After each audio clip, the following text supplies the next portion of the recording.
سری لنکا جیسا کرنا چاہتا ہے. اگر یہ معاہدہ ہو جاتا ہے تو وزیر خزانہ صاحب کے جو بیان وہ انہوں نے دیا ہے تو کس طرح سے آپ انہیں ریلیٹ کر سکتے ہیں؟ دیکھیے یہ کوئی پہلا معاہدہ ہوگا IMF کے ساتھ، اور اس سے پہلے جتنے معاہدے ہوئے ہیں اس سے پاکستان میں کیا ترقی اور کیا خوشحالی آ گئی ہے اور کتنی ہم نے اپنی انٹرنل معیشت کو مضبوط کر لیا ہے.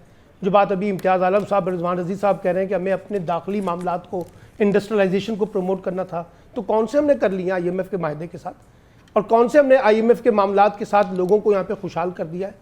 یہ تو ایک لوٹ مار کا کھیل رہا ہے پاکستانی حکمرانوں کا، جنہوں نے IMF کے ساتھ پیسے بھی لیے، باقی دیگر مالیاتی اداروں سے پیسے لیے، خرچ کہاں کیے اس کا آج تک کوئی آڈٹ ہی نہیں ہے. آج تک اس کا کوئی حساب کتاب ہی نہیں ہوتا کہ وہ پیسے لگتے کہاں پر ہیں، کن کے اوپر لگائے جاتے ہیں. وہ شاید ایسے ہی لگتے ہیں جیسے چیئرمین سینٹ کو اختیارات دیے گئے ہیں کہ جناب ریٹائرمنٹ کے بعد تا حیات جو ہے ان کو 12 ملازمین ملیں گے اور پتہ نہیں کیا کیا مراتیں ان کو دی گئی ہیں. بات یہ ہے پاکستان کی معیشت نے اگر درست کرنا ہے، IMF تو ایک چھوٹا سا اس میں ٹونک ہے. اصل مسئلہ یہ ہے کہ آپ اکنامک ریفارمز، آپ پولیٹیکل ریفارمز، آپ انسٹیٹیوشنل ریفارمز، آپ FBR کے اندر ریفارمز کرنے کے لیے تیار ہیں. ہر حکومت دعوے تو بہت کرتی ہے لیکن ہر حکومت جو ہے وہ طاقتور طبقات کے سامنے آ کے سرنڈر کر دیتی ہے اور سمجھوتا کر لیتی ہے. اب آپ مجھے بتائیے، میں نے پہلے بھی کہا تھا بڑا پروموٹ کرتے ہیں جی باہر سے آ کے پاکستان کے لوگ جو ہے نا، پاکستان میں لوگ آ کے سرمایہ کاری کریں. وہ بھائی آپ کے اپنے اندر کا سرمایہ کار بھاگ رہا ہے، اس کا بھی کوئی جواب تلاش کریں. آپ کے اندر جو انڈسٹری بند ہو رہی ہے اس کا بھی کوئی جواب تلاش کریں. روزانہ کی بنیادوں پہ ہزاروں لوگوں کو بے روزگار کیا جا رہا ہے، اس کا بھی کوئی علاج تلاش کر لیں. اس کا علاج IMF کے ساتھ معاہدے سے نہیں نکلے گا. اس کا علاج یہ نکلے گا کہ آپ اپنی اسٹرکچرل ریفارمز کریں، اکنامک ریفارمز کریں، پولیٹیکل سٹیبلٹی لے کے آئیں، اکنامک سٹیبلٹی لے کے آئیں، چھوٹی انڈسٹریلائزیشن کی طرف جائیں، لوگوں کے اندر ٹیکس کلچر متعارف کروائیں. لوگوں کو کچھ ڈیلیور کریں گے تو ٹیکس کلچر آئے گا نا. اور طاقتور طبقات کو کسی قانون کے شکنجے میں لائیں. یہاں تو طاقتور لوگ ٹیکس دینے کے لیے تیار نہیں ہے، اور ان ڈائریکٹ ٹیکسز تو ہم لگاتے ہی نہیں ہیں. ہم تو سارا کا سارا نزلہ جو ہے ان ڈائریکٹ ٹیکسز کے اوپر لگاتے ہیں. پھر آپ کی یہاں پہ فائنینشیل ایشوز ہیں. سر اس کے لیے سر ویژن اور امپلیمنٹیشن کا ہونا بہت ضروری ہے. اگر ہم بالکل وزیر ضروری ہے خزانہ نا. کے سر عہدے کی بات کریں، ہم نے دیکھا ہے کہ بہت ہی کنٹروورشل رہا ہے. کیا آپ کو ایسا لگتا ہے کہ صحیح فرد جو ہیں وہ صحیح جگہ پہ موجود ہیں؟ سلمان صاحب، طاقتور طبقے نے ٹیکس کیا دینا ہے وہ تو سبسڈی مانگتا ہے. جی اور یہ طاقتور طبقہ کون ہے؟ حکمران طبقات ہیں سر، کوئی اور نہیں ہے. یا آپ ان لوگوں کو صنعت کاروں کو نہ دیں. یہاں حکمرانوں کے اپنے کاروبار ہیں، یہاں طاقتور طبقات کے اپنے بزنسز چل رہے ہیں، اپنی امپائر بنائی ہوئی ہے انہوں نے. تو وہ کیسے یہاں پہ اصلاحات کریں گے؟ خود کو کیسے ٹیکس نیٹ میں لے کے آئیں گے؟